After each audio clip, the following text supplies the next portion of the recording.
Hello PHS and welcome to The Roar. I'm Oliver and today we have stories about International Day, A Man on the Street, and Sports Central. But first, Prom is Friday. Ticket sales close today. Be sure to adhere to all guidelines and enjoy the evening.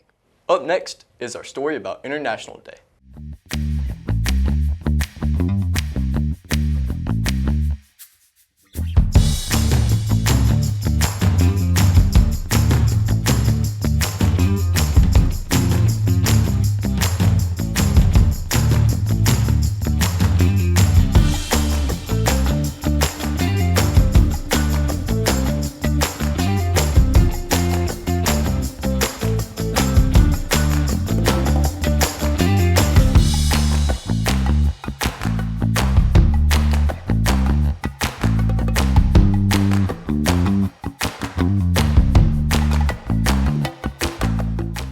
Our third annual International Day. We are so excited to put it on and bring together all of these people from around the world and be able to introduce our children to different cultures, different ways of life, different ways to dress, different foods to eat.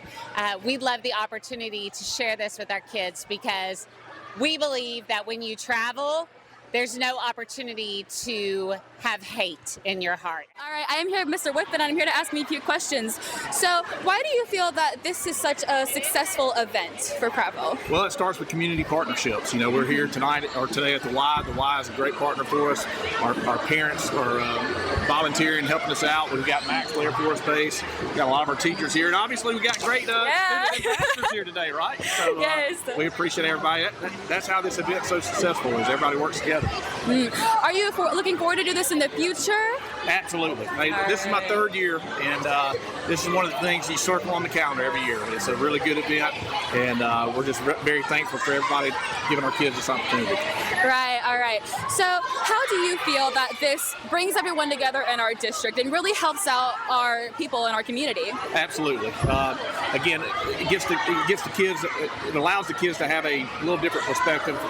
They are able to learn about other countries, and maybe it sparks something for them. You know, you never know where they're going to go from the day. And again, just to go back to the community piece of it, days like today show you why Autauga County's special. You know, you look around the gym, you got teachers here, you got, again, students here, you got volunteers, you got Maxwell Air Force Base, the Y. That's what it's all about. For us to move forward, not only in our system with Autauga County, but statewide, you know, we got to keep working together with our partners, and today shows exactly what is capable of happening if everybody pulls together. And I'm here with Brad Robbins. All right. So how do you feel about this event being hosted in the Prattville YMCA? Well, it's a great partnership. I think the YMCA and the Autauga County Schools have always done, amazing things together, and this is just another example. All right. And how do you feel that this benefits our students in the district? I think it's fantastic. I think that students take social studies and they hear about these things in the classroom, and then to come to something like this, it brings it to life. It's very hands-on, and they can actually see these cultures and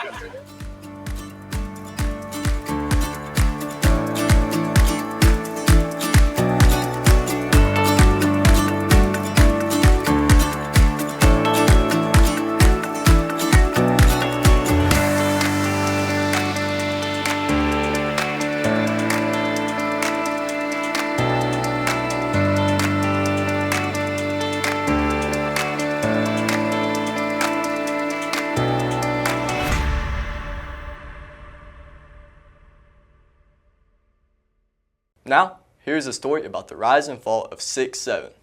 I'm sure everyone has heard the phrase 6'7", either in class, on TikTok, or even on the news. It had taken America hostage and even reached internationally. So where did it even come from? It originated from the song Doo Doo by Skrilla, and it was popularized by that 6'7" kid online at a basketball game.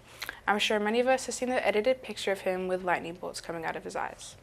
Anyways, after the segment of the song blew up, it stayed in circulation for about a year, longer than most trends. It ended up becoming famous for being considered annoying by mainstream. Why is that? The constant repetition from the media, and especially from children, is the main cause of the size at the mention of 6'7". So, is the trend officially dead? Well, we want to hear what you think. Hi, my name is Mark Rudd. This is The Roar. Who am I here with? Nathan Robinson. So, what are your opinions on 6'7", and do you think it's on the rise or the fall? I honestly think it's on the rise because, I see it everywhere. It's on like every poster. It's even on TikTok, Google. It's on the rise. I love it. Man, 6'7" on the ride, man. I love 6'7", man. 6'7" my life. Now that we've heard from some of our peers, you can come up with your own opinion. Hey PHS, my name is James. On April 26th, our very own private high school band traveled to Talladega for a major performance. The band has been putting in hard working hours on the field and in the music room to perfect every note and every step. For these students, this performance is about more than just hitting the right chords. It's about pride. It's about representing the spirit of Private High and showing the entire region exactly what our community is capable of when we work together. Hey PHS, my name is TJ and I'm with Elise. Isabella. So how y'all feel about going to Talladega? So I feel like this is such a special opportunity for the band. Each year we all do different stuff, no matter the size of the band or who's in the band. Either way, we all have really fun events that we all go to. And I think Talladega is such a really big thing because people from, off from Alabama are coming to see us. And, I just think it's a really cool, fun, and exciting thing. It's also really big for race fans like me. We enjoy just going out, enjoying, and just having a good time. I'm mostly excited just to be around the race car atmosphere and just get to show what our school does.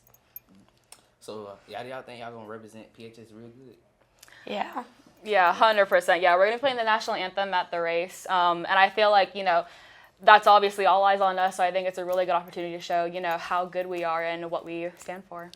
It's also one of the first big races for the NASCAR community, so.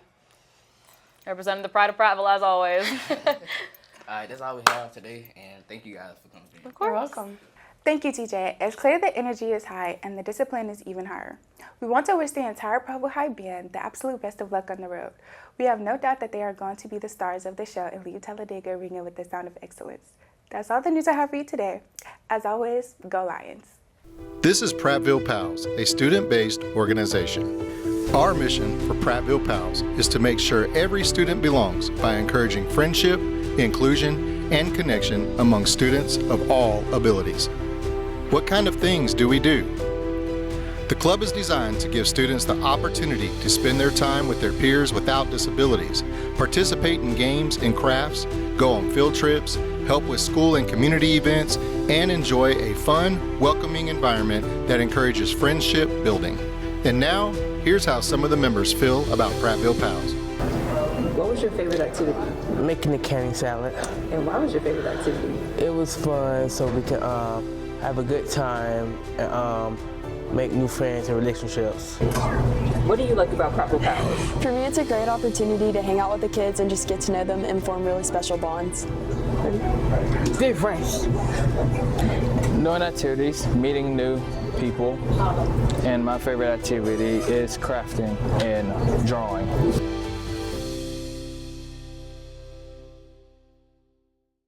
Now, over to our Sports Central to catch us up on spring sports and the winner of March Madness.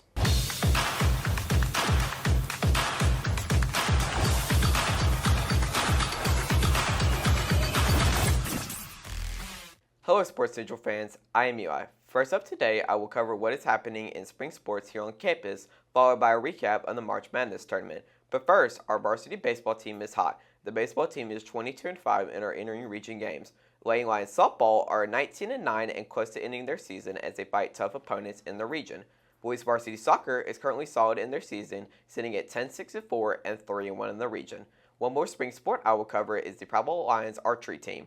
The Prattville High School archery team will be heading to the Alabama State archery competition tomorrow and will shoot at 1 p.m. Please come out and support your Prattville Lions archery team as they shoot for a chance at qualifying for the 2026 U.S. Eastern Nationals in Louisville, Kentucky.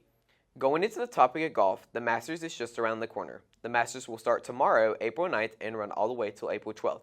This is one of the biggest golf tournaments in PGA Tour, with the previous Masters champion being Rory McIlroy, who earned his first Grand Slam title. Now, moving on to March Madness, where I invite special guest Ethan Humphrey to help me cover March Madness. Yo, what's good?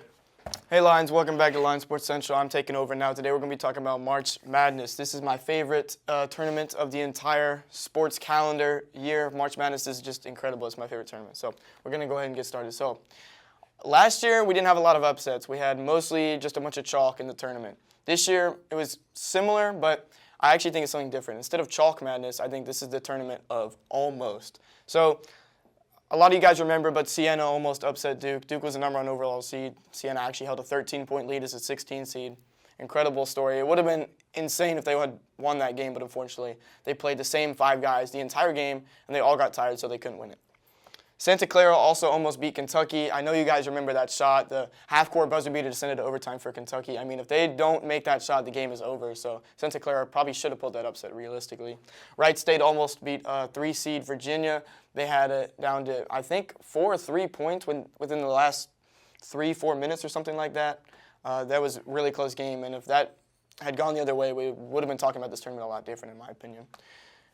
Cal Baptist, you guys might not remember this game because it was kind of a blowout at the beginning, but they almost beat Kansas thanks to Dominique Daniels Jr., one of the most insane, just personal runs I've ever seen in basketball. I think it was a 19 or 18-2 run in the last couple of minutes of the game. They almost overcame a 22-point deficit. As you guys know, UConn made it to the national championship, but they almost got upset first round by the Furman Paladins. If it weren't for UConn getting 3 or 4 offensive rebounds in a row and running out the clock, they would have won that game most likely.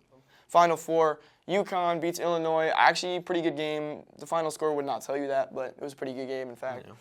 And Michigan beats Arizona.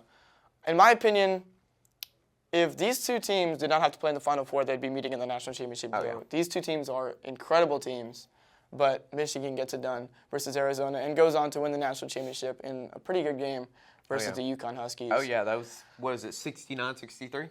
I'm fairly sure was the score of that game. I thought it was a little closer. I thought it was like 67-63, but I think it was about 69 to 63.